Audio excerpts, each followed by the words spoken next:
Good morning বন্ধুরা, চলে এসেছি রান্নাঘরে। আজকে তোমাদেরকে আমি একটি মাছের রেসিপি করে দেখাবো। মাছটা হচ্ছে ট্যাংরা মাছ। ট্যাংরা মাছটা আমি এখানে লবণ হলুদ একটু সামান্য তেল দিয়ে আমি মাখিয়ে রেখেছি। এখানে নিয়েছি আমি পেঁয়াজ কুচি, একটু জিরে বাটা, একটু আদা রসুন বাটা আর লঙ্কা বাটা। এখানে নিয়েছি আমি সরিষা বাটা। ফোড়নের জন্য নিয়েছি আমি গোটা জিরা। এই যে আমি এখানে তেল বসিয়ে দিয়েছি, তেলটা গরম হয়ে গেছে। এবার আমি একে একে মাছগুলো ভেজে নেব।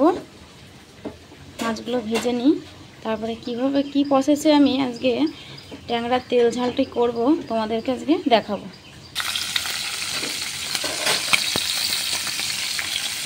তেল ছিটকাচ্ছি, একটু সাবধানে ট্যাংরা মাছটি ভাজবে। ট্যাংরা মাছটি একটু ছিটকায়, যার জন্য আমি তেল দিয়ে নিলাম। একটু ঢাকা দিয়ে ভেজে নেবে, ভালো হবে।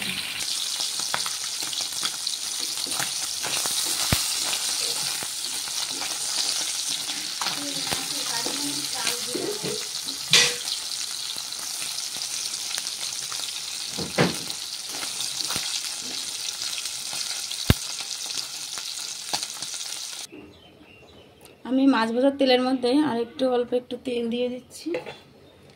তেলটা গরম হয়ে না, এবার আমি ফোড়নে দিয়ে দেব গোটা জিরে আর পেঁয়াজ। জিরেটা ভাজা হয়ে গেছে,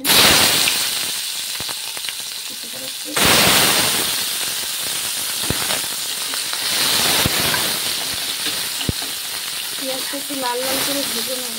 ভেজে নেওয়ার পরে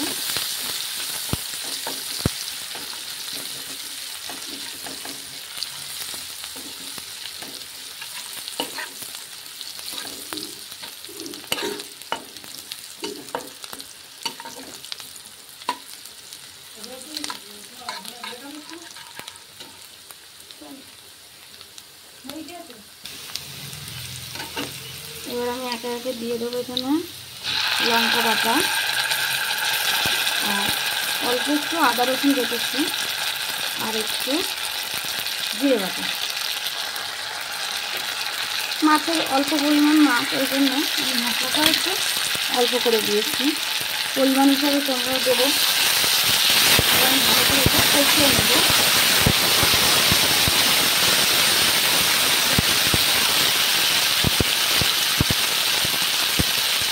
মশলা দিয়ে তেল ছিটকাচ্ছে, একটু হলুদ দিয়ে দেবো। তখন আর ওই মশলা তেলটা ছিটকাবে না।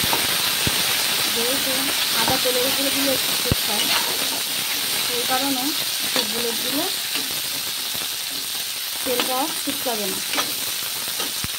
এবার আমি দিয়ে দেবো লবণ হলুদ দিয়েছি, এবার লবণ দিচ্ছি স্বাদ মতো, পরিমাণ মতো লবণ দেবো। মশলাটা দিয়ে যখন তেল ছাড়বো হয়ে যাবে, তখন আমি যে সর্ষেটা বেটে রেখেছি সেই সর্ষে বাটার জলটা দিয়ে দেব। মশলাটা একটু কষতে থাকি।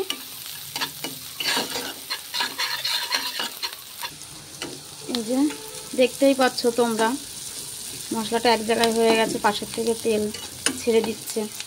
এবার আমি যে সর্ষেটা বেটে রেখেছিলাম সেই সর্ষে বাটার জলটা আমি এর মধ্যে দিয়ে দেব। এটা ভালো করে একটু ফুটতে দেব। আর একটু জল অ্যাড করবো এর মধ্যে। আমি একটু জল অ্যাড করে দিচ্ছি।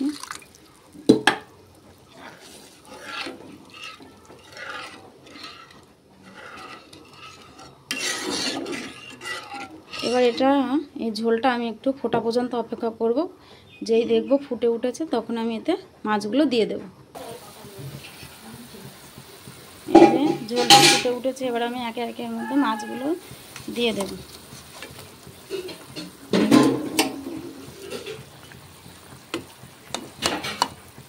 এবার একটু চাপা দিয়ে রাখি।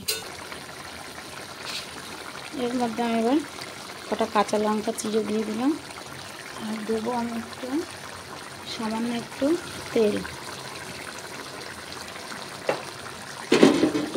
এটা 1 মিনিট মতন ফুটতে দেবো। ফুটতে দিলে আমার রেডি।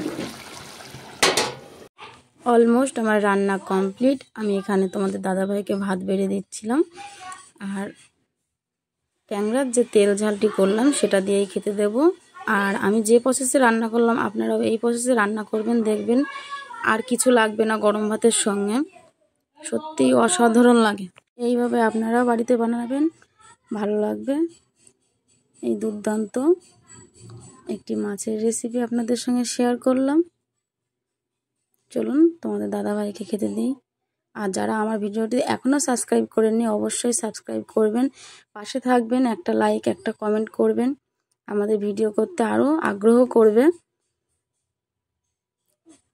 চলুন তাহলে দাদাভাইকে খেতে দেওয়া যাক। তারপরে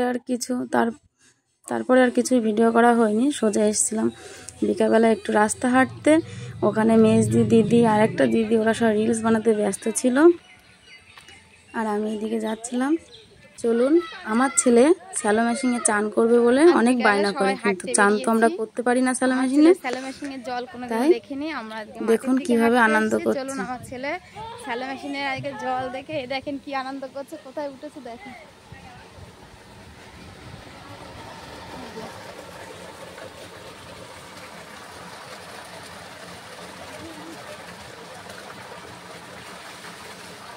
প্যান্ট ভিজে যাবে বাবা।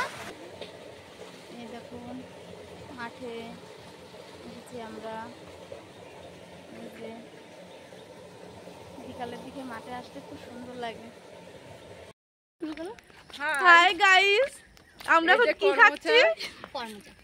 আমরা হাঁটতে এসেছিলাম সবাই মিলে একটু, এই কর্মচা গাছ থেকে দুটো কর্মচা নিয়েছি আমরা, খেতে খেতে এখনো বড় হয়নি, ছোট ছোট বড় হয়নি, সেই স্বাদ এর সাথে ভাগ হবে না গাইস, খুব তো সেই স্বাদ।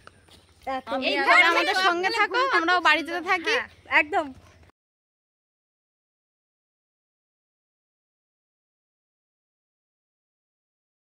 এখানে করা হচ্ছিল সোহনের মাস্টারের বার্থডে সেলিব্রেট। তা চলুন তাহলে আজকের ভিডিওটি এই পর্যন্তই। আশা করি ভিডিওটি ভালো লেগেছে। সবাই লাইক কমেন্ট শেয়ার করবেন। Thank you, by.